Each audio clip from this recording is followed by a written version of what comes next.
is Cassandra Romas, and welcome to 30 Medical Minutes.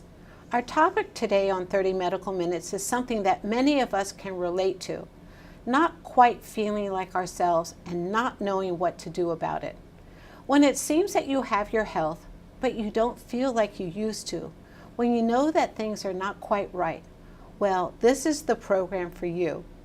Today, Dr. Lorraine Maida, an internist affiliated with Overlook Medical Center in Summit, New Jersey, will discuss feeling better from the inside out.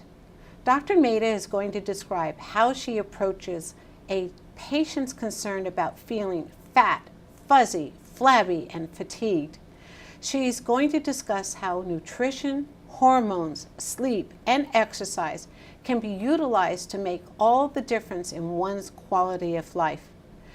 This is a program for all of us to pay attention to.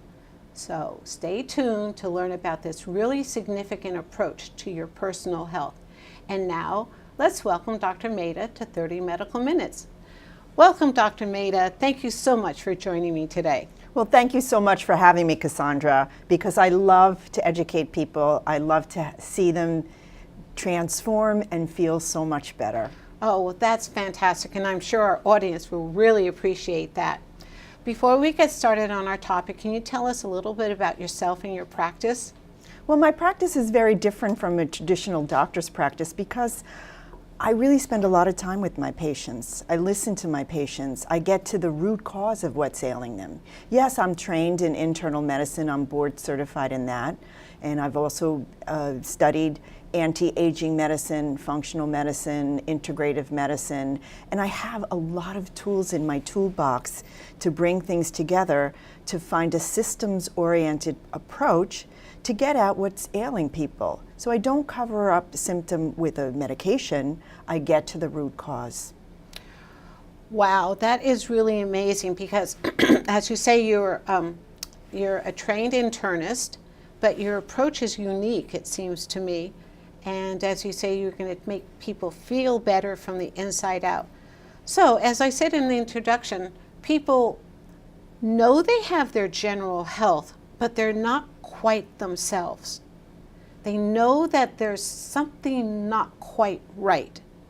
So when should somebody come and seek your help? Exactly when they're not feeling quite right. They'll say something is wrong. They'll go to the doctor and the doctor said, you're normal. Or you're stressed. Here, take this medication. Or, oh, you're just getting old.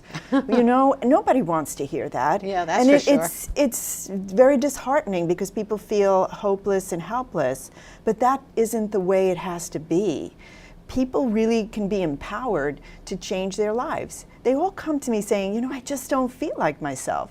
And that's why I came up with, why do they come to see me? They're feeling fat, flabby, flaky, foggy, fatigued, forgetful, maybe even a little bit frumpy. You know, their sex life isn't as good as it used to be. They don't have the energy and stamina. Maybe their doctor wants to put them on medication they don't want to go on, or they're on many medications and they want to get off the medications. So anybody who's looking to improve their health, energy, stamina, clarity, would benefit from a consultation.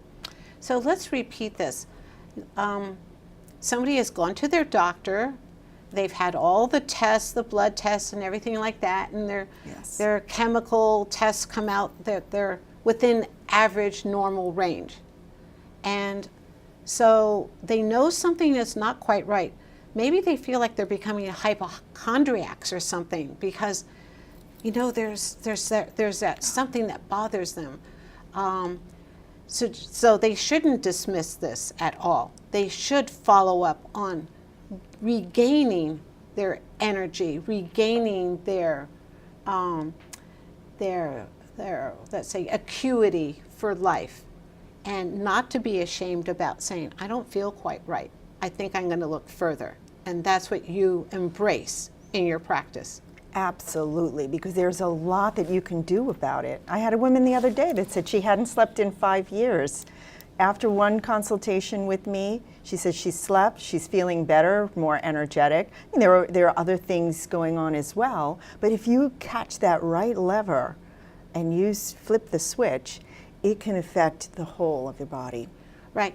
Dr. Maida, are you Is the majority of your practice female as versus male, or do you see patients of all genders, ages, sizes, and everything like that? I see from 16 to 90, male and female. I'd say the average age is between 35 and 65. This is when people are the most motivated to change. That's when they're starting to feel a little bit different, and you get very fast results. So I do see mostly, I'd say 60% women, 40% men, some children, and people want to bring their parents in as well. Oh, wow, that's interesting. So would some symptoms be like they don't sleep well, they feel overweight, they just don't have the energy to do anything? I mean, these are all such nebulous type of symptoms. I mean, it could be anything, it could be nothing. When should somebody seek you out then? At what point in this process? The sooner, the better. So the sooner you're feeling just not like yourself, and you've tried a few other things, and you've had a checkup, and the doctor says you're normal, that's when to come in. Or if you have a chronic medical condition. I mean, I see allergies, asthma, arthritis, autoimmune disorders, a lot of people with gastrointestinal disorders, gas, bloating, constipation, diarrhea, people who have metabolic disorders like high blood pressure, high cholesterol, diabetes. Any of these conditions, even if you're at the borderline, you should come and see me, because there's a much more natural, holistic approach to take where you won't have to be on as many medications and suffer the side effects. That's a very good point.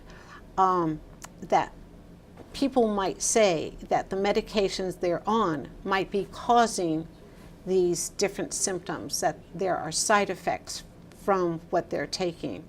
So I suppose when people come to you for the first time, you're going to start off by taking their history. Absolutely. I spend a lot of time listening to a person, but I take not only their medical history, their lifestyle history, their toxic exposures or environmental exposures. I find out what they're eating, how much they're sleeping, how much they exercise. All of these factors play a role in how a person feels and how a person can get energy, clarity, lose weight. Okay, so you're really looking at the whole person, not just as from the, I don't want to say medical perspective, but the medical perspective, but as you said, the lifestyle perspective, which is a very unique thing, because in most cases, I'm afraid our physicians just don't have the time to really probe and explore a patient's total life, total lifestyle, and their total pattern of behavior. And you do that. Absolutely, because without doing that, I really can't get to the root cause. I can't really know. Otherwise, I've practiced both ways, and I still embrace traditional medicine, but there's a time and a place to use that. So I won't say, if you have a certain symptom, here's the medication. That's not how we approach it. We approach, here's your symptom, here's another symptom, here's another symptom. They're interrelated in a certain way. Let's get at the root cause, because making some changes can affect the whole system. Okay. So this is all part of your diagnostic process then. So if somebody comes in and you're doing a very thorough evaluation of their medical and lifestyle history, and you're beginning to get some clues as to what their problem is, do you follow that up with some diagnostic testing at all, some lab work at all? Do you refer back to their existing, already done lab work? I do all of the above. People will bring in their labs, they'll bring in their supplements, they'll come in with stacks of paper. And probably loads of pill bottles yes, too? Pill bottles or supplement bottles. Okay. People, are looking for that miracle cure. So I'll evaluate all of that. I'll try to make some sense out of it, make it much more compact. Try to get to the absolute essentials when it comes to supplements.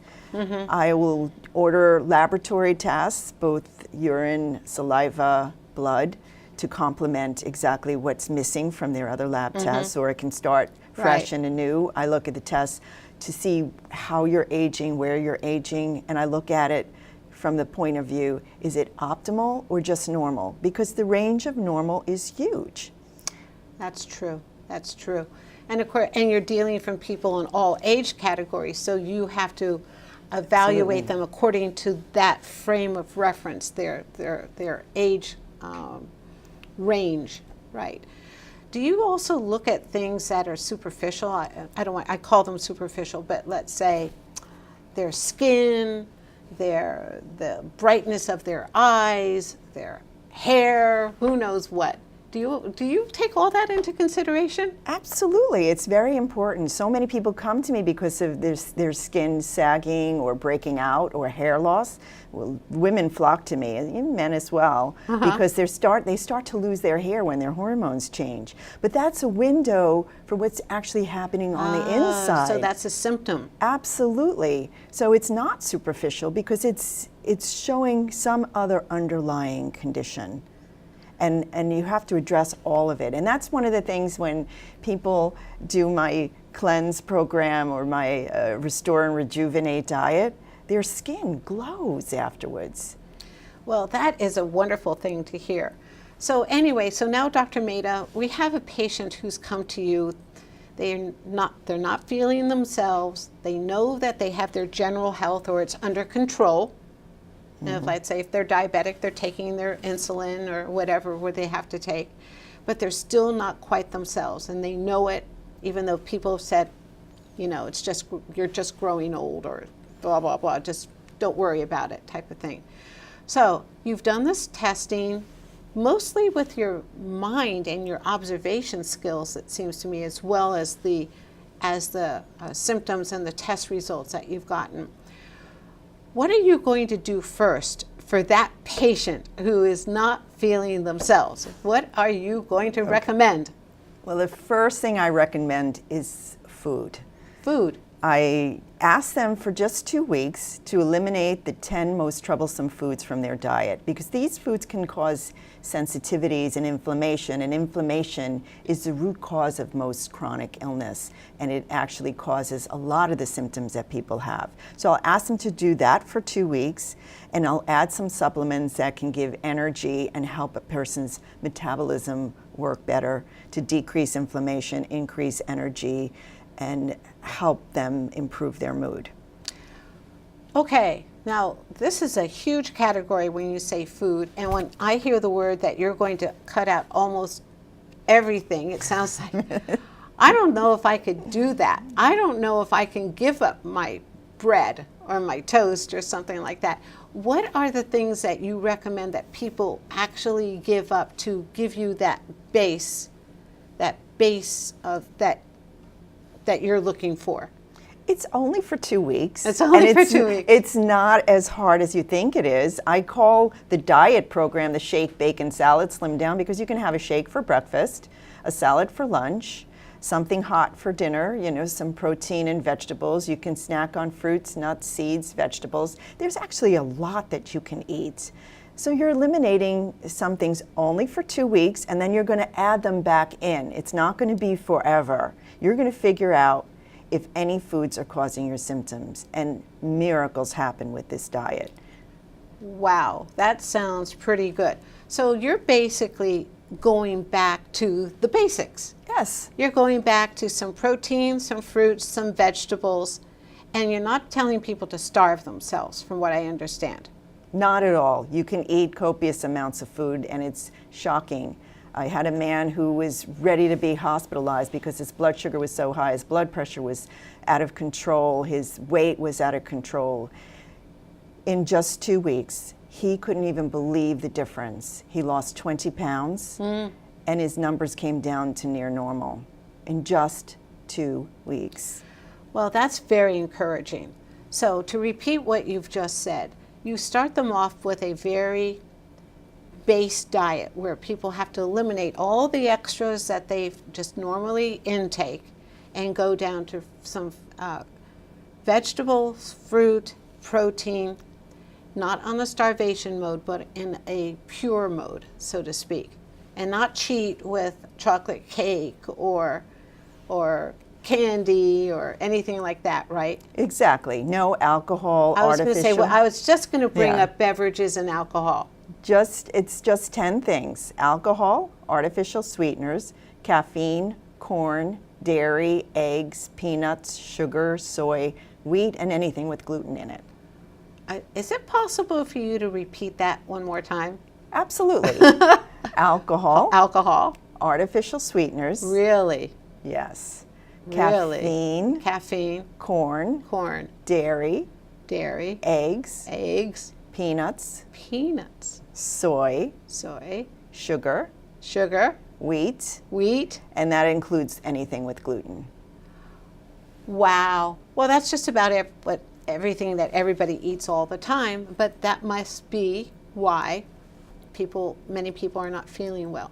So you've got them, you're basically purging their diet from all those items, and after 2 weeks, people, as you say, might actually begin to feel better, and some people actually might begin to start losing weight, which would make them feel better, both physically and up here too. Absolutely. So many things happen. Chronic conditions that they've had their whole life go away. Aches and pains go away. They sleep better. They have more energy, more clarity.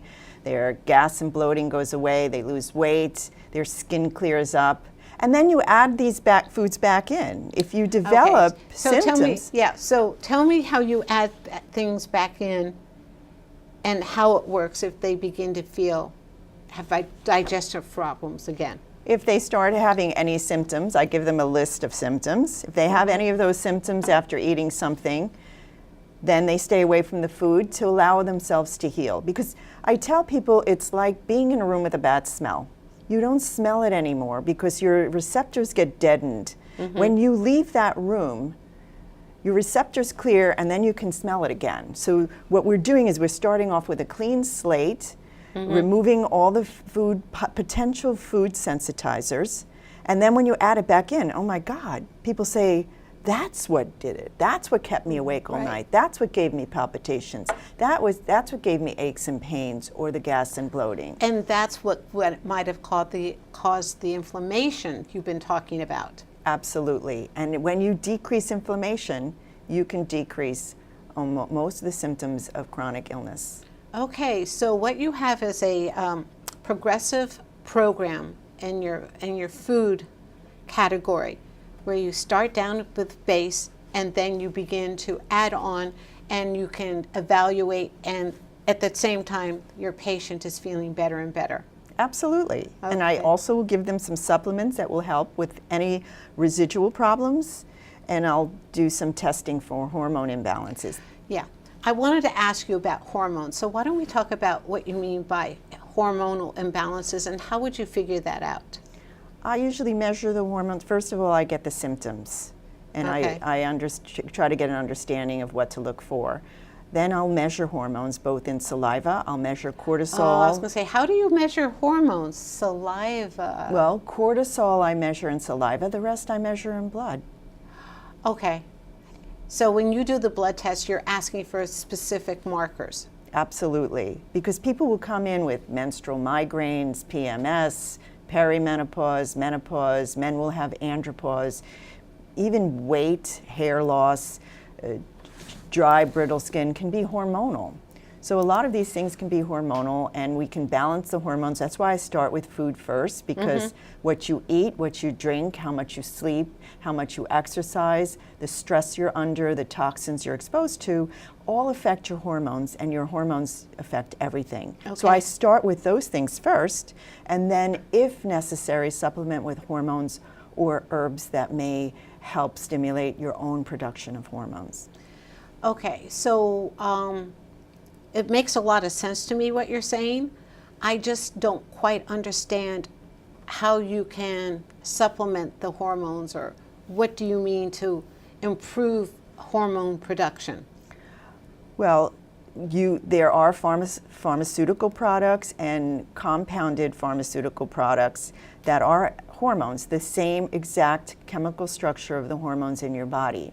So estrogen, progesterone, testosterone, DHEA, thyroid hormones. All of these can be replaced to restore balance. Now, the hormone that you generally goes up when you age, cortisol, the stress hormone, that you deal a lot with lifestyle, because Okay. that will Okay. disrupt all your other hormones. Okay. Well, this makes a lot of sense to me. And you're like a detective going after clue to figure out why somebody isn't feeling themselves. And what you're doing is that you're narrowing it down so you can come up with the answer to feeling better. How about, and we talked about earlier, sleep and exercise. Many people who don't sleep well, if they have insomnia, will go to some sort of a pharmaceutical pill or something to make sure that they sleep, and then they wake up in the morning and they're not themselves, they're groggy. What do you recommend in that area? Well, I want to know the reasons why they can't sleep. For some, it's worry, and their cortisol goes up at night. So I can give them a supplement that can actually lower the cortisol, called phosphatidylserine. Very long name, PS for short. Or we lose the hormone melatonin as we age. Sometimes I'll supplement with melatonin, or I'll ask people to journal. And women often have hot flashes that keep them awake at night. So if I give them estrogen or a supplement called Estrovera, that can help alleviate the hot flashes so they can sleep. And sweats, don't forget the And sweats. sweats. Yes. Sweats are often caused by sugar, alcohol, gluten. So Really? Yes. So we try to get to the root cause of what's disrupting a person's sleep. A lot of people say that if they could just get one good night's sleep, they would feel so much better. And this is what you're saying, is that there are elements that lead to a bad night's sleep or a consecutive series of bad night's sleep. And repeat again what you would do for a person to get better sleep. It would be, again, getting to the root cause. Why are they not sleeping? Because of pain, because of a hormone imbalance? Maybe one of the hormones is elevated at night and we need to lower it. Maybe they're missing estrogen and we need to supplement with estrogen. Perhaps they have pain and we can get to the root cause of the pain. So there are a lot of different diagnostic tests, and it's mostly history to figure that out. And we can try a number of things, everything from hormones to herbs to stress management techniques. Okay, so now we're getting people to sleep a little bit better. Is that going to give them the energy to go out and start exercising? Because everybody says, oh, I really should go out and exercise, but I'm just way too tired to do that. Or I just don't feel like it. Or I don't have the time. Any excuse under the sun. But do you recommend a formal program of exercise, or do you recommend just going out and taking a walk, but making them promise they do take that walk? It depends upon the person. Yes, I'll actually prescribe exercise because certain types of exercise can change your hormones. Too much exercise could be draining, too little exercise could be draining. If I have somebody with low testosterone, I'll ask them to do some weightlifting. If I have somebody with high blood pressure, I'll ask them to do high intensity interval training. That also helps with growth hormone production, and growth hormone helps you sleep.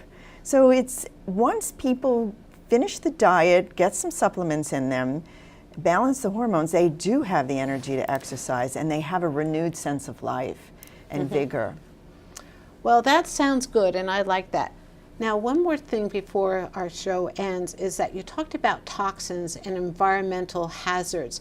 What do you mean by that? Well, there are a lot of chemicals in the environment that disrupt your hormones, and they actually make you fat. We call them obesogens. So I tell people, don't heat in plastic because BPAs leach out when you heat them in plastic and You mean like containers. take out things and everything? Take out containers. containers. Some people boil their vegetables in those plastic bags. It's not very good at all because the BPAs make you fat. They disrupt your hormones. They disrupt your immune system. I've never heard of anybody saying that boiling a plastic bag is going to make you fat. I Yes. mean, and you're telling me and the entire audience that that could be the case. Yes, it could be the case. It does disrupt your hormones. Also, herbicides and pesticides. So I ask people to go online and Google the Dirty Dozen. These are fruits and vegetables that are heavily contaminated with herbicides and pesticides, so that no matter how much you wash them, you can't rid them of those pesticides. So these I advise people to, as most often as possible, to buy organic. Okay. And then there are the Clean 15. You can Google the Clean 15. These are the ones you don't have to worry about to buy Well, organic. give me an example what is in the Clean 15. Cauliflower, asparagus, mangoes, avocado, Oh, okay. kiwis. Is it something that you peel, so therefore you're eliminating the toxins that are on the peel, the skin? Sometimes. You know, cauliflower doesn't have a skin, but these are the fruits and vegetables that are less likely to be attacked by bugs or fungus, so they don't need as much herbicide or pesticide to allow them to grow. So in that case, if you take a fruit, are you talking that an apple is not as good for you as you think? The apples are always on the list of the Dirty Dozen, so I always buy apples organic. They're not that much more expensive. Oh, okay. They're not. So it's not like an apple a day will keep the doctor away. Not right? necessarily anymore. But you're saying to make the sacrifice, so to speak, and buy organic because they don't have as many of the toxins on them that are detrimental to your health. Absolutely. Okay. And they change a little bit every year, so that's why I ask people to go on the Environmental Working Group website, ewg.org, and then they'll give a list and a little card that you can download of the Clean 15 and the Dirty Dozen. Okay. I think we have time for one more thing. What about hair products? You Same mentioned that. thing. Oh, we have 30 seconds left. Hair products, just make sure they don't have phthalates and parabens because these are also hormone disruptors. Okay. Well, Dr. Mehta, thank you so much for coming on. And thank you for joining us today on 30 Medical Minutes. I hope you've learned something about feeling better from the inside out from our wonderful Dr. Mehta.